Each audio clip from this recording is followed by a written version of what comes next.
전 국토의 약 63%가 산지로 구성된 우리나라. 그 형태는 경사가 급하고 계곡이 짧은 것이 특징. 산사태에 취약할 수밖에 없는 구조입니다. 파괴력이 엄청날 뿐 아니라 속도가 어마어마해 큰 피해를 초래하는 자연재해, 산사태. 제대로 알면 충분히 대처할 수 있는 갑작스러운 재해, 산사태 안전수칙을 알아봅니다.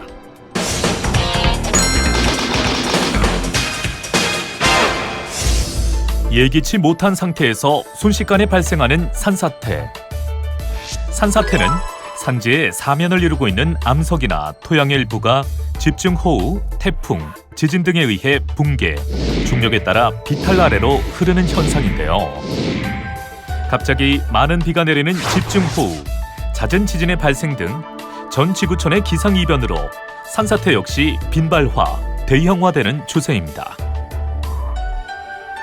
우리나라에서도 최근 10년간 연평균 피해 면적 236헥타르에 복구비만 462억 원에 이릅니다. 산림청에서는 이러한 산사태를 예방하기 위해 산사태 취약지역을 전국에 지정, 취약지역에 구조물을 시설하는 사방사업을 지속적으로 실시하고 있으며 주민 연락망, 대피소 점검 등 주민 대피체계 강화, 산사태 예측정보 문자메시지 발송 등 구조물 외의 대책도 추진하고 있습니다. 한마디로 과거 사후복구 중심에서 취약지역 중심의 사전 예방체계로 패러다임을 전환한 것입니다. 자연재해, 막을 순 없지만 평상시 알아두고 철저히 대비한다면 피해를 줄일 수는 있습니다.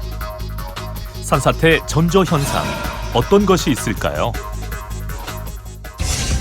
우선 경사면에 갑자기 많은 양의 물이 샘솟는다면 산사태를 의심할 수 있습니다. 갑작스러운 물의 증가는 땅속의 지하수가 일정량 이상 초과한 상태라는 것을 보여주는 것이고요.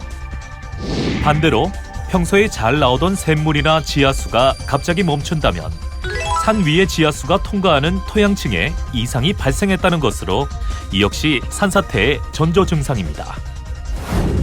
또 산허리 일부가 금이 가거나 내려앉거나 바람이 불지 않는데도 나무가 흔들리거나 넘어지고 산 울림이나 땅 울림이 들 때는 산사태가 이미 시작된 것으로 즉시 대피해야 합니다. 이제 산사태 사고 예방을 위한 단계별 행동 요령을 알아봅니다.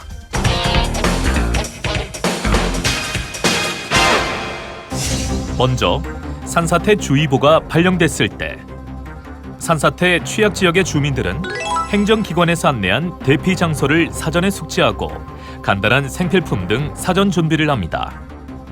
노약자나 어린이는 집 밖으로 나가는 것을 삼가고 유선 연락이 가능한 곳에서 상황을 예의주시합니다. 경사면에서 물이 솟는 등 산사태 징후가 있을 경우 즉시 대피하고 119나 가까운 주민센터, 각 지자체 재난안전대책본부에 신고합니다. 기상 상황 및 행정기관 연락 상황을 문자 메시지 또는 TV나 라디오 등을 통해 지속적으로 확인합니다. 산림청에서 운영하는 산사태 정보 시스템 또는 스마트폰 앱 스마트 산림재해를 통해 산사태 주의보 발령 지역을 실시간으로 확인할 수 있습니다.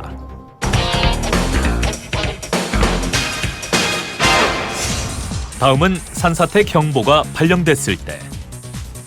우선 산사태 취약 지역의 주민들은 주민 대피 명령이 발령될 경우 지정된 대피 장소나 마을 회관, 학교 등 산지로부터 떨어진 안전한 곳으로 신속히 대피합니다.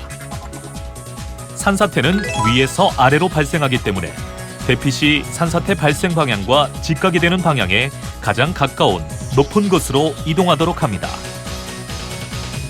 대피 시 화재 등 2차 피해 예방을 위해 가스, 전기를 반드시 차단합니다. 혹시 대피하지 않은 주민이 있을 수 있으므로 옆집을 확인하고 위험 상황을 알려줍니다. 대피 후엔 기상 등 위험 상황의 추이를 확인합니다. 산사태 경보 발령 시 일반 주민은 뉴스 자막 방송, 산사태 정보 시스템을 통해 산사태 경보 발령 지역을 확인하고 지역 내에 위치할 경우 안전에 유의해야 하는데요. 산림 주변의 야외 활동을 절대 하지 않습니다. 만일 산림 내에 있을 경우 계곡부에서 벗어나 높은 곳으로 피신합니다.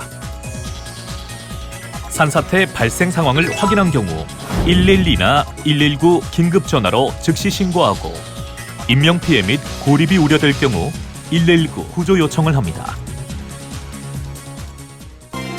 한 번 발생하면 큰 재산 피해, 인명 피해를 초래할 수 있는 산사태. 피할 수 있는 방법과 대처하는 방법만 잘 숙지한다면 산사태 더 이상 특별한 재해가 아닌 극복 가능한 재해일 것입니다.